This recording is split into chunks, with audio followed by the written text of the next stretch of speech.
E aí pessoal, tudo bem? Primeiro vídeo que eu tô gravando esse ano é sobre manutenção mesmo. Eu queria estar gravando já com a nova câmera que eu vou comprar ainda, na verdade, né? Não comprei, tô esperando o cartão girar ali para eu poder comprar ela, que eu vou parcelar em 485 vezes, tá?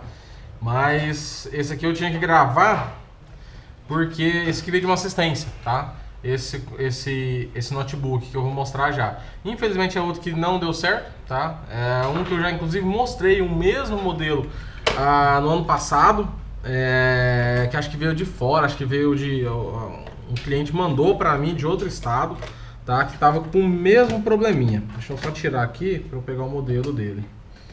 Tirar a bateria. É o modelo da Dell. Eu continuo sempre aprovando o Dell, apesar desse problema estar se mostrando um defeito, como é que eu posso dizer, um defeito que está acontecendo várias vezes, tá, nesse modelo, mas ainda assim eu acho o Dell uma marca excelente. Deixa eu ver aqui, o modelo dele é esse Vostro 145480, tá, o P41G, tá os parafusos aqui em cima, daí eu não tirei aqui, porque eu levantei a câmera. Mas é o seguinte... Mais uma vez, galera, esse aqui é o terceiro que chega pra gente, tá? O segundo que eu filmo, aliás, é o quarto. É o segundo que eu filmo, mas é o quarto que chega pra gente com o mesmo problema. O mesmo problema. Engraçado que não tem relato na internet sobre isso. Eu não achei no Eletrônica BR, desse modelo especificamente, o 5480, tá? O que eu tinha mostrado, havia queimado exatamente esse mesmo MOSFET, tinha arrebentado, né, o MOSFET. E esse aqui não é diferente, olha aqui. Ele furou, tá? Tem um furo em cima do MOSFET. De tão quente que ele ficou, ele acabou furando o encapsulamento dele. Obviamente entrou em curto. Esse MOSFET aqui, ele é um MOSFET que sobe, né? Ele chega a 19 volts aqui no dreno dele. E do dreno o gate chaveia, né? O gate tem um pulso e assim, quando ele abre, ele joga a tensão através dessa bobina e sobe, né, para memória e processador. Bom, ele queimou até chegar nele, os 19 volts tá ok, não tem nenhum curto. Só que depois dele, do source para cima, né, que baixa na bobina e sobe, ele apresenta curto. Bom, a gente detectou que essa memória está em curto, tá? Essa memória tem alguns capacitores aqui em cima que estão apresentando curto e não deveria, tá? Não é nem resistência baixa, é curto mesmo. E também o processador está queimado, tá? Infelizmente o processador também está queimado. Essa parte está toda em curto de capacitores aqui. Esses capacitores aqui embaixo da memória estão em curto, os capacitores embaixo do processador estão em curto, tá? Ele queimou bastante. É o quarto modelo que chega com o mesmo problema, com essa peça aqui torrada, já chegou carbonizado. Tem o outro que chegou, acho que foi de outra assistência também, ele chegou a derreter a trilha, a PCB ela chegou a ficar danificada, tá? Ela arrebentou o verniz dela, estragou a placa completamente. Isso aqui ainda foi sutil, foi só esse furinho que deu aqui, mas ainda assim gerou curto em tudo. É o mesmo esquema do outro, que na realidade o que gera resistência em algum momento ou a memória queimou ou o processador queimou, tá? Isso tá tendo um defeito de série desse modelo, tá? Desse 14 é o 5480, tá tendo um defeito de série isso aqui, já que chegou 4 com o mesmo problema de clientes diferentes, tá? Então o processador ou a memória queima e como eles conseguem aguentar mais tempo, eles automaticamente queima a resistência mais baixa, né? Queima onde a resistência ela não aguenta tanto, que no caso aqui é o MOSFET, a bobina obviamente não vai queimar, ele passa por alguns capacitores também, mas capacitor também é um componente difícil de carbonizar, de queimar, então o mais fraco de todos é o MOSFET, então acaba que retorna a tensão, né? O curto fecha, né, direto com terra do source para o terra, e com isso faz com que ele superaqueça e queime, às vezes derreta a placa, porque é o ponto resistivo mais baixo da placa, beleza? Isso aqui infelizmente não tem conserto pelo valor do processador, tá? Mais uma vez, eu entrei ontem de novo, todo feliz, achando que eu poderia encontrar mais barato, já que eu não lembrava do valor ano passado, é um i7 esse processador. E pasmem, no eBay ele tá saindo a quase 700 reais, tá saindo a 160 dólares, então com os impostos sai quase 700 reais, tá? Só o processador, sem contar a solda, né, que tem que fazer o BGA disso aqui, que é uma esfera muito ruim de fazer, e sem contar a memória também, que tem que ser trocada, tá? É uma memória de 8 GB essa aqui. Então infelizmente é inviável por conta do valor do processador. Seria completamente possível resolver se ainda já tivesse acessível esse modelo de processador com um preço bacana. Infelizmente não é o caso. Beleza? Então um alerta para esse modelo 145480, tá? A placa-mãe dele, eu vou deixar na descrição aí do vídeo, é a DAJW 8GMB8C1, a referência C1. Tá? Então esse modelo aqui é o quarto que chega com o mesmo problema. Queima esse MOSFET aqui, que é diretamente direcionado à memória e processador. Lembrando outra coisa também que é importante ressaltar, desde a geração i3, i5 e i7, desde quando saiu isso há 8 anos atrás, 9 anos atrás, quando saiu a primeira geração ainda, eles desvincularam a ponte norte. A ponte norte não é necessária mais. Por quê? Porque o ligamento do processador, que aí o processador jogava para a ponte norte e interligava a memória e tudo, a ponte era a ponte norte, tanto por isso que chama ponte norte, porque ela era uma ponte entre a memória, o processador e tudo. Desde a geração i3, i5 e i7 não existe ponte norte mais. Por quê? Porque isso está embutido no processador. Então um grande problema, aqui não tem como a gente saber se queimou o processador ou a memória primeiro, porque se queimar a memória, existe uma grande chance do processador também queimar, já que ele tem ligação direta, tá? A ligação com o processador é direta, para justamente fazer com que fique mais rápido e eliminar o gargalo que tinha por ter que passar por um outro componente, depois sim jogar para a memória ou vice-versa, na hora do tráfego de informações, beleza? Então infelizmente que não deu certo porque a gente acha o problema, mas o valor do componente é muito alto, além do risco de não chegar, porque é um produto importado e como a gente sabe, a alfândega brasileira não é muito legal, né, com a gente, nem tudo ela entrega e além do tempo, do prazo para entregar, que atualmente está em torno de 60 dias, tá? Então é muito tempo, beleza?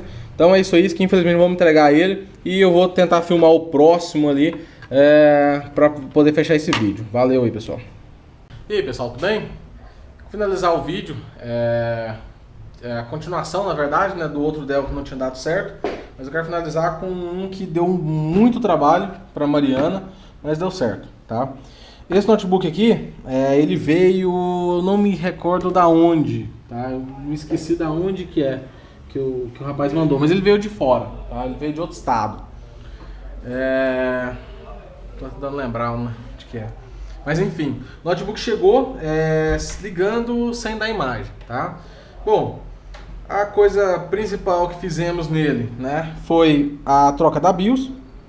Eles são duas BIOS, uma menor, né, do encapsulamento menor e outra do encapsulamento maior, essa pequenininha aqui, e tem a outra em algum lugar aqui, certamente perto do Super I/O, tá? Mas enfim, regravamos a BIOS, trocamos o chip e nada. Pequeno detalhe, essa BIOS menor aqui, ela não estava nem lendo, tá, na gravadora, então a gente até imaginou que seria só isso, tá? Trocamos a BIOS, a Mariana encontrou a BIOS aqui na internet, as duas BIOS, regravamos e continuou com o mesmo problema. A Mariana tinha achado um esquema para ele, que até então a gente achou que era esse modelo mesmo de placa. Ela tinha feito as medições e tinha encontrado todas as medições ok, sem nenhum problema, tá? Os 5 volts, 3 volts, a liberação das tensões para processador, estava esquentando o processador, liberação de tensão de memória, estava ok. Então o que a gente imaginou? Esse modelo costuma dar muito efeito nesse PCH. Como todas as tensões estavam ok, e como eu já expliquei algumas vezes, PCH não tem como a gente testar ele, né? A não ser que queime os capacitores aqui em cima, mas não tem uma ferramenta, não tem um dispositivo certeiro onde a gente pode testar. O que ela fez? Fez o BGA, tinha esse PCH em outra máquina ali, a gente tirou ele da outra máquina, fizemos a troca dele, a Mariana fez o rebol, fez a troca dele e continuou com o mesmo sintoma. Bom, a partir desse momento a gente não poderia mais ficar soldando, porque senão não compensaria nenhum reparo, né? Solda BGA que eu quero dizer.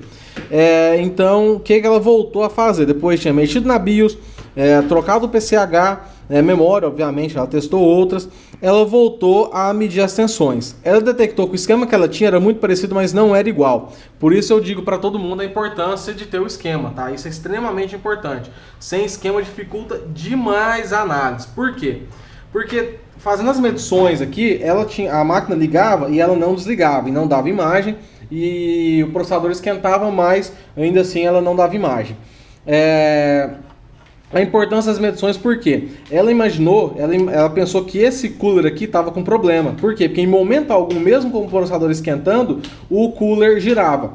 Então, o que ela fez? Ela testou na fonte assimétrica ali o cooler e o cooler girou normalmente. Então, o defeito não era no cooler. Fazendo a medição no socket do cooler aqui, ela tinha 3 volts no pino 1 e não tinha 5 volts no pino 3, tá? Aliás, desculpa, no pino 3 é os 3 volts, 3.3 volts, e no pino 1, tá aqui o vermelho, são 5 volts. Nesse pino aqui, ela tinha só 4,80 volts, era um pouco menor.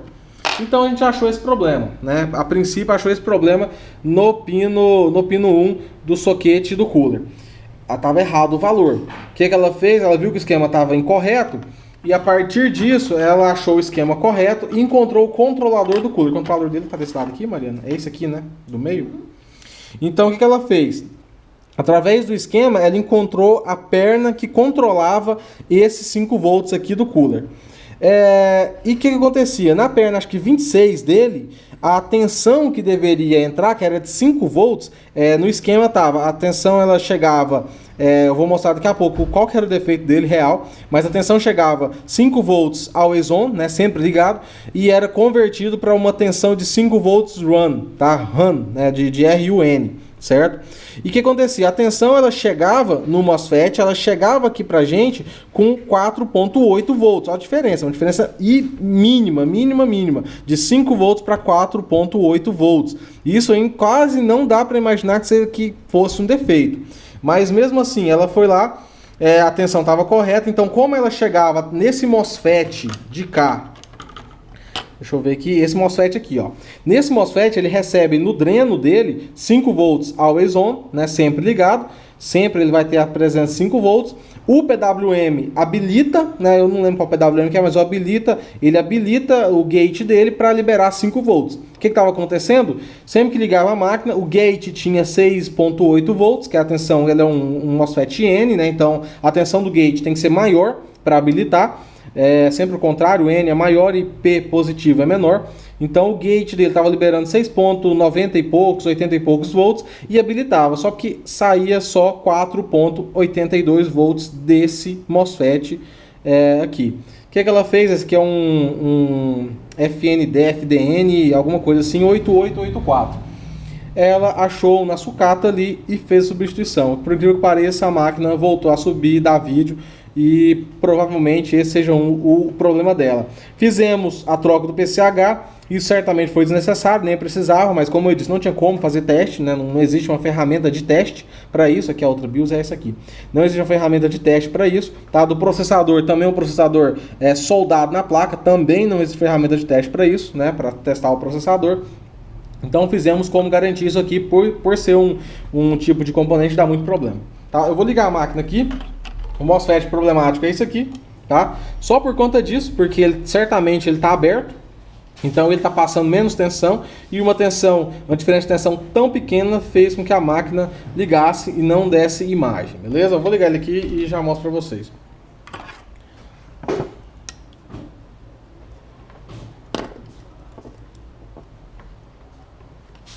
Lembrando que o modelo da Dell, ele está sem a bateria, então ele vai startar sozinho, tá? Tô ligando o monitor externo ali. Aí que tá complicado. Ó, ele já ligou, tá? O cooler tá girando, ele não tava girando antes. Ele demora a dar imagem ali, porque ele vai dar imagem só no boot, a parte da Dell ele não aparece. Ó, apareceu o Dell rapidão e já tá dando boot pela rede, beleza? Não tem nada ligado nele, né? Tá só com o dissipador. Certo? Simplesmente esse MOSFET aqui com problema. Certamente estava aberto e causou todo o problema da máquina. Isso aqui foi bem interessante. A Mariana está lutando com isso aqui desde sexta ou quinta? Desde quinta-feira a gente está mexendo nele, tá? E a gente foi direto no PCH, mas não era o PCH, o defeito no MOSFET. Certinho? Valeu aí, pessoal.